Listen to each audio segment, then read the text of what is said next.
За сайн бацхан уу. За би өнөө өглөө ингээд ажлаасаа 30 минут өмнө гараад сайхан кофе уугаад хөгжим сонсоод сайхан өглөө эхлүүлж бодоод явлаа. Тэгсэн чинь нэг очдог кофе шопнд хаагдсан байна. Тэгээ одоо яг зүгээр байх гэж бас нэг юм Starbucks кофе шопнаас кофе авлаа.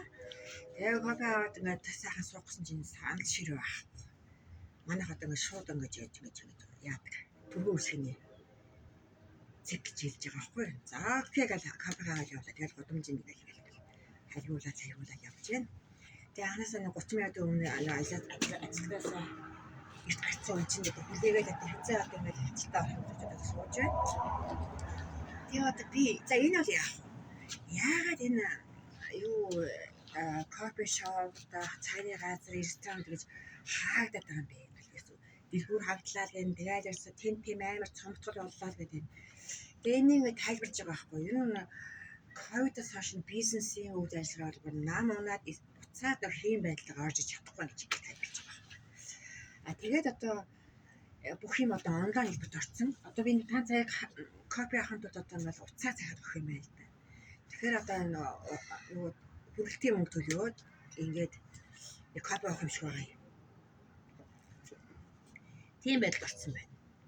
За тэгээд ажиллаад байхад ингээд бүх юмыг ингээд адилаас дунд нь одоо үүдүүлэгч хэрэгч хоёр холбодог нөгөө хуучнаар манай монголчууд хэлдэгсэн да нөгөө одоо агент гэдэг одоо борлуулагч гэдэг юм чинь байхгүй ч байгаа.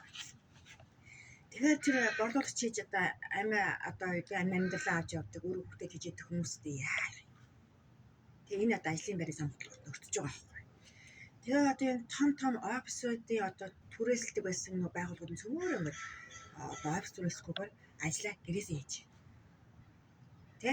Тэгэхээр нөгөө офисын том нөгөө заал бас ингээд эзэнгүй болчихж байгаа. Ингээд бодоод хараа аюул тэ бизнесийн нөгөө үйл ажиллагаа бол одоо зохисрог байдалд ороод байна л да. За ингээд хүмүүс одоо ингээд аймаг үнэтэй машин аваад чухам зүгээр би мөнгө олно такси барьна гэж явдаг. Гэтэл нөгөө жолоочгүй такси гад гэж байгаа. Тэгээд нөгөө бас л нөгөө зах зээл бодоцолж эхэлж байгаа байхгүй. Дамитхгүй тэгээд яа марч юм дээ энэ хорвоо гэдэг одоо. Тэгээ миний одоо хэлэх гэдэг санаа нь одоо юу гэхээр энэ амир нийгмийн энэ одоо ажилгүйдлийн нэгнэнд орчихгүй байхын тулд одоо яаж одоо ингэж амьдралаа те шийдэх вэ? Энэ их хүнд болчиход байгаа. Одоо бүр дараа жил одоо энэ бас энэ Сан Францискод одоо ерхий босрлын сургуулиудыг хаана гэдэг байна шүү дээ. Нөгөө хүмүүсд эртэн сургана гэдэг байна. Тэгэхээр нөгөө багш тий тэгээд тэр нөгөө сургуульд ажиллаж байгаа хүмүүс чинь яаж одоо амьдрал авч явах юм. За ингээд хахаар ерсэн ингээд нэг нийгэмтэйгээ харьцах хүн хоорондын нөгөө харьцаа байхгүй ч нөгөө ковид үед ярьжсэн хүн хоорондын нэг зай баригддаг. Одоо бүр жинхэнэ утгаараа зай одоо хэдэн одоо километр хэдэн одоо алс халаас ингэж барьчихж шүү дээ. Тэгэхээр ерөөс амьд орчин байхгүй болж байгаа байхгүй. Тэгэхээр бид нар чинь нэг л амьдарч байгаа юм чинь бас бие биенээ хай бай болмоор байна шүү дээ. Энэ жаахан утгагүй юм ярьчлаа. Тэгэхээр ямар ч л байсан жаахан одоо бодолтой болгоомжтой байхгүй байх юм бол нэг л өдөр ажилгүйдлийн нэгнээ доортой айгүй ойрхон юм нийгэм байна.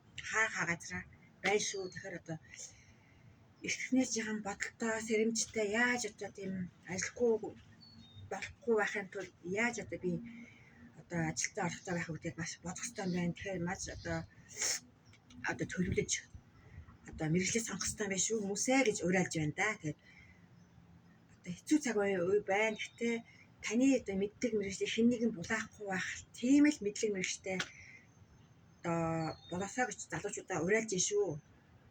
За ингээ баяртай бүр ярих гэх бүр сонирм болчиход байна. За баяртай.